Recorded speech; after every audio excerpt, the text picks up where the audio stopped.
Welcome to the Truman Charities podcast, a community of caring. I am Jamie Truman, your host. I'm one of the co-founders of Truman Charities. Our organization has raised over $1 million for several different charities as we share our message of helping others and paying it forward. We plan to continue to educate our audience on the culture of giving. On this podcast, I will interview fellow charity founders, volunteers, sponsors, and other people in the community who will share their stories. You will hear and be inspired by their selflessness and passion for helping others. Welcome to another episode of A Community of Caring. Don't forget to rate and review this podcast for your chance to win a $50 Amazon gift card and my favorite gratitude journal. Please screenshot your review before you hit submit and send it to me via Facebook at Truman Charities or Instagram at Jamie_Truman Charities.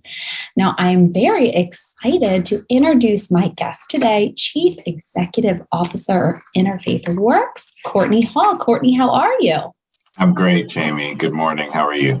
Great. I'm so happy that you had a chance to talk with us today and tell all of our listeners about all the amazing things your organization is doing within the community. Now, first, there's going to be a lot of listeners that don't know Interfaith Works. Can you tell us what your mission is? Sure. So at Interfaith Works, with community support, we provide a tailored response to meet the complex needs of our neighbors who are experiencing poverty. We do this so that they can achieve their own stability and success. Additionally, we strive to ensure that our organization reflects the diversity and life experiences of the people we serve. Oh, wow. Now, what drew you to want to become Chief Executive Officer of Interfaith Works? Sure. So I was attracted to the mission of Interfaith Works to specifically address the root causes of poverty by providing opportunity. As we'll have some time to talk through today, IW, which is our short name for Interfaith Works, is such a comprehensive organization. We provide shelter, food, clothing, connection to essential resources, and a pathway to employment. Now, I'm going to talk a little bit about that as well, because you guys kind of go from start to finish with everyone. Your organization has so many amazing programs, which really not only help people with housing, but as you mentioned, get people back on their feet, with your vocational services and so much more. I would like to go through the entire process for our listeners. So can we start out with your housing programs? Absolutely. So when we think of housing, we should first think about those who are experiencing housing instability and perhaps even those who may be experiencing homelessness. So in Montgomery County, we operate 3 shelters for people who are experiencing homelessness, including the only 2 year-round shelters for women in the county. Collectively, we provide over 50,000 bed nights each year to the most vulnerable neighbors in Montgomery County. We address the immediate need through our shelter programs, and then we help people to access more permanent housing solutions. We also provide a variety of short-term and longer-term housing solutions to more than 150 single adults and families, many of whom were formerly homeless. So you can sort of see the continuum there where we help to move people out of shelter into more permanent and stable housing arrangements. Wow, that's outstanding. Now, did you see an increase in need during COVID? We did. So as I mentioned, the food distribution program is something we started in response to COVID. So we saw that there was a need. Right. Okay. I suppose at some point we will talk about our clothing center, but the food distribution program is at the same site as the clothing center. So we were seeing a significant amount of traffic, people coming in indicating that they needed assistance with food. Luckily, we were able to partner with the county around that specific program and receive support to be able to do this great work. Now, can you explain a little bit more? You did mention your clothing center. Can you tell us about that? Absolutely. So at our clothing center, we provide gently used clothing and household goods to over 12,000 people. Each year, the community donates over 400,000 pounds of gently used clothing and household goods, which we then convert into a store where our customers can then shop for gently used clothing and household goods. And we really focus on the dignity piece of that. We don't want people walking away with plastic bags or unwieldy boxes, etc. And the thing that we are most sort of proud of is that people who shop, quote unquote, with us are doing it for free. So we provide this as a service to the community. In fiscal year 20, we distributed $3.6 million worth of donated goods through this program. I love how you make everyone feel special. So I think that is so great. Can you explain? I know you have another program that I think the listeners would love to hear about, and that's your vocational program. What types of programs and courses do you offer? Sure. I could probably talk about this program for another hour.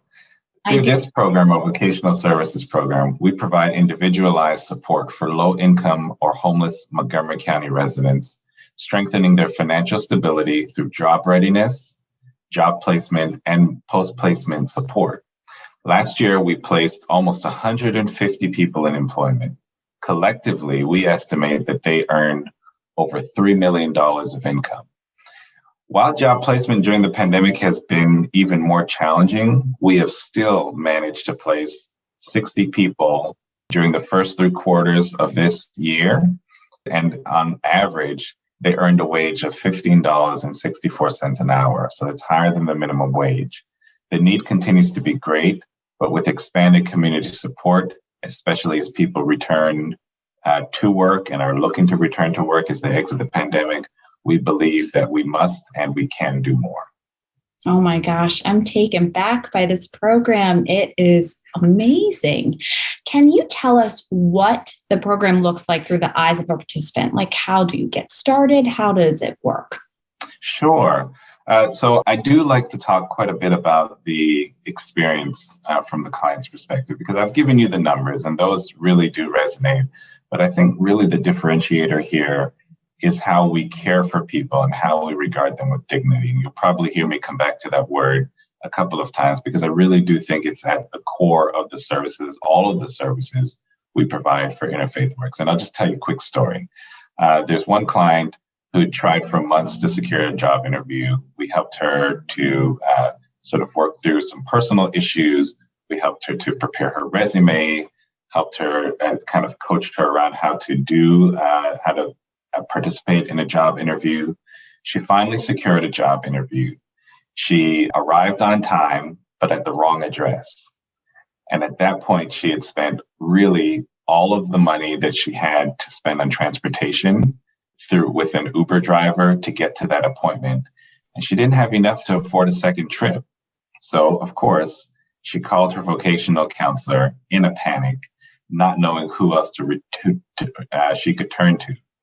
Her counselor not only called the employer to reschedule her appointment, but then went to pick her up and took her to the right address. And really, again, this theme of dignity and extreme care that we provide across our programs, it's this level of care and attention that makes our programs different and is how we successfully help the most vulnerable people get back to work. I think that story right there basically will let the listeners know why I admire your organization so much. You guys really go above and beyond for every single person. And I can't let you leave without telling us a little bit about a couple more of your programs. You guys have so many great things that you offer. Can you tell us about your Connections program? So, our Connections program, we've been doing some level of emergency assistance in the community for 26 years, really dating back to 1995, when we established the 40-member Emergency Assistance Coalition, which was designed to efficiently deliver emergency assistance to our neighbors. Today, we continue supporting this program and also have the program that you mentioned called Connections, which expands the impact that we have in Montgomery County. So I like to say that Connections is like a 311 for emergency services, which often, especially because of the pandemic, has included utility shutoff prevention and rental assistance. During the pandemic, the Connections program has seen the need for emergency assistance grow significantly. For example, during the first 3 quarters of this fiscal year, we served over 470 families. And just to give you an idea of the scale and scope, that's compared to the 479 families that we served for the entire year last year.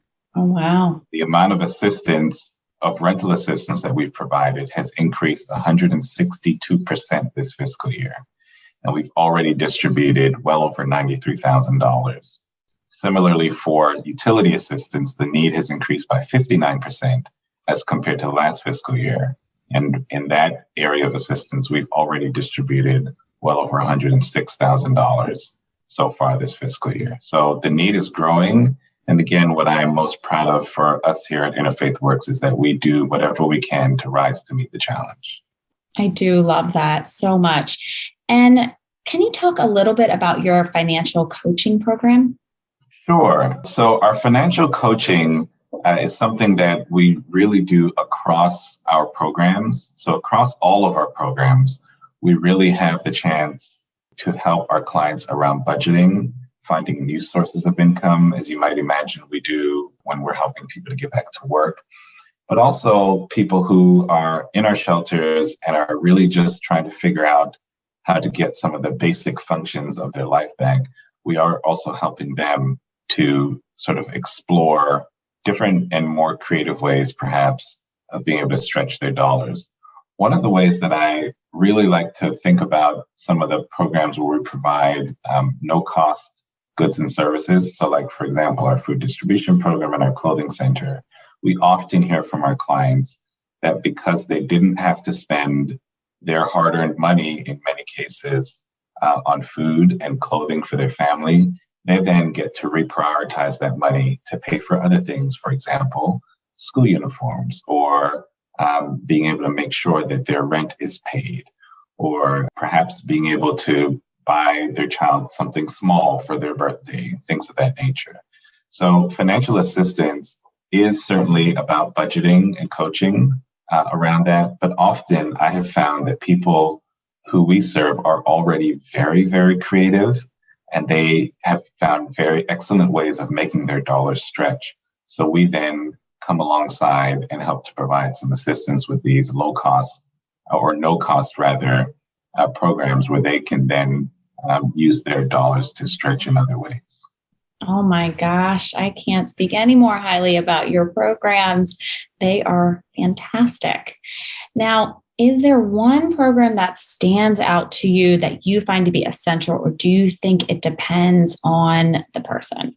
It really does depend on the person. Mm-hmm. As I've described above, we serve a variety of needs that are targeted at meeting the complex needs of our neighbors who are experiencing poverty. And I treasure all of our programs. And I think in many ways, I say that because each one really does meet a different need depending on how the client is showing up for help. Now, if someone's in need, what is the process? If someone needs assistance, they can visit our website. It's iWorks MC, so MC for Montgomery County.org, or they can call our Connections program at 240-641-6307 if they need assistance. Now that everyone that's listening is in love with your organization like I am, and they want to know, how do you fundraise? Well, like many nonprofits, all nonprofits, I'd say, we really rely on the support from the community to do the work that we do. We host several fundraising campaigns every year. For example, in April, we hosted our annual Caring Breakfast. It was virtual, so like many, we had to adjust to that world, but it was also very successful, and I was blown away by the amount of attendance, interest, and community support. For example, we had many, many people, more than 2/3 people who hung around after the program was over, and they were just chatting and enjoying each other, enjoying the networking, which was wonderful for me and really helped me to think through what we sort of bring to the table and how we contribute to the community and how people really appreciate how we show up to do this work every day. Now, outside of that, your annual event, how can someone donate? Well, in a variety of ways. Again, I would point you back to our website, and I'll also tell you about a fundraising event that we have coming up. So folks can visit iWorks, MC as in Montgomery County.org. So iworksmc.org. And there's a big donate button as soon as you log on, and you can donate, and we would love and certainly appreciate that support. We also have an upcoming school supply fundraising event. So each year we supply hundreds of backpacks filled with school supplies to Montgomery County students. Last year, we were able to distribute 1,500 backpacks. This year, because we know that many students will be returning to school in person, our goal this year is to supply 3,000 backpacks because we know there's going to be an increased need. So through a partnership that we enjoy with the Park Potomac community, we help students to become ready for school on their first day of school. Oh my gosh. So can you tell me a little bit about the Park Potomac Ice Cream Social that you're going to have in August? Sure. August 21st. So put that date on your calendar. We'd love to invite you and others to come and celebrate with us. But this is a partnership that I believe started 13 years ago, so certainly predated me. And there was a couple, Bruce and Margaret Foneroff, who are really, really involved with and passionate about making sure that students are ready on day one. So they became interested in how we were supporting students in the community and wanted to find ways to partner, which of course we appreciate. And so they started with what at that point was a smaller event, which they hold in the square at Park Potomac, to just sort of generate interest within the community. Last year, I understand that because of the pandemic, they obviously couldn't hold the larger event with a couple hundred people that they usually hold. So they decided to be creative because they still wanted to sort of engage the community around this need. They held a parade, and a socially distanced parade is what I heard, which I thought was just fantastic, wonderful, innovative, and actually a little bit funny because we were all at that point trying to adjust to what we now understand was a very significant and sometimes devastating pandemic. This year, we are going to have a parade again, and we will also have the sort of broader community event because we know that people are itching to get back together, eat some ice cream, and also do some good by donating some backpacks. And if people are looking for information, myself that definitely plan on coming to this Park Potomac Ice Cream Social. Do you just show up? Do you have to get tickets? How does it work?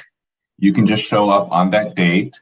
My recollection is that it starts at 10, but also we would encourage people to do two things to get in touch with us. One, visit our website, iworksmc.org, or if you'd like, they can send an email to info@iworksmc.org. We will make sure they're added to our mailing list. And as those details are confirmed, we'll certainly share information. Oh, that's perfect.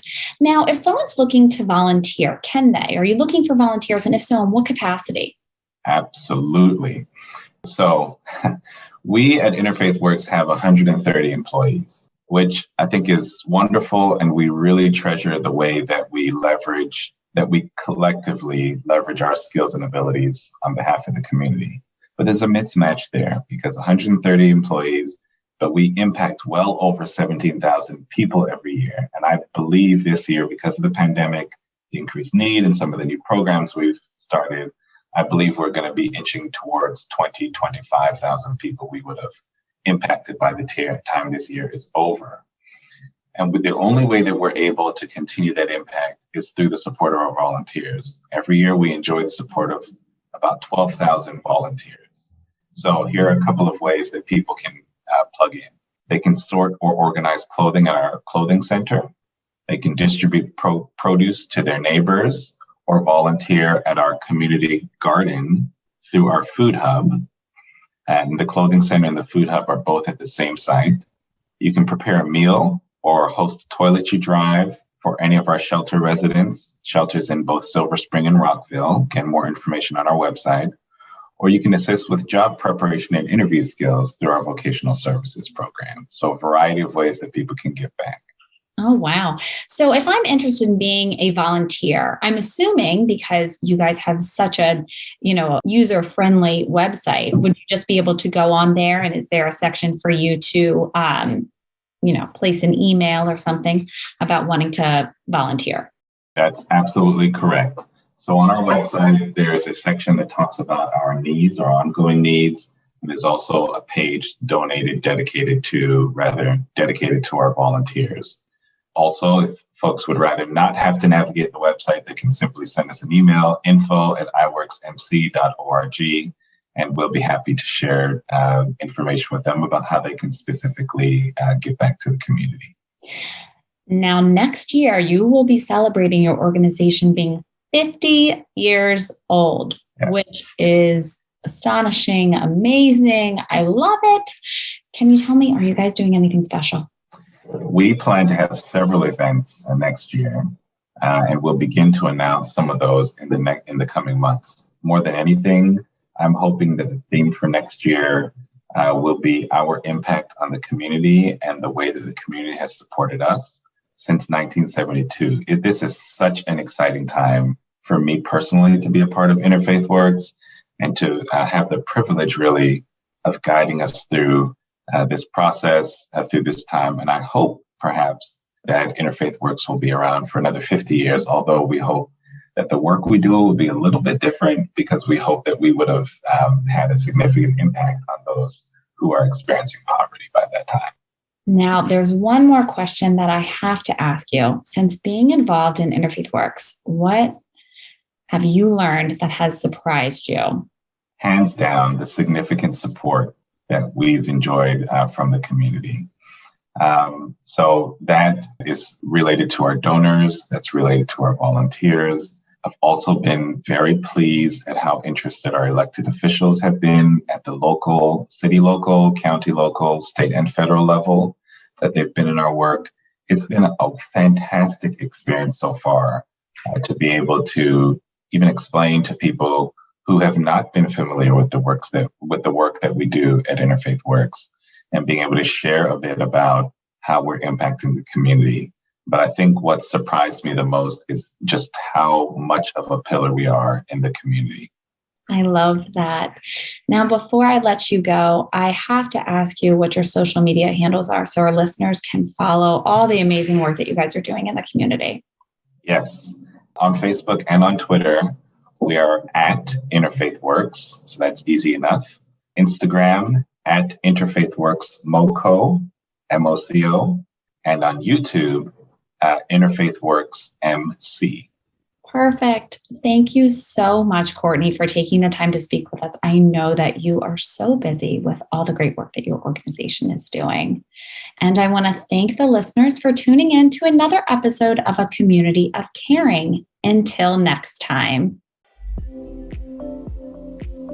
If you would like to learn more about our organization, please follow us on Facebook at Truman Charities or Instagram at Jamie_Truman Charities, or check out our website, trumancharities.com. I hope you enjoyed listening and hearing stories of selflessness and caring. Thank you so much, and I will see you next time.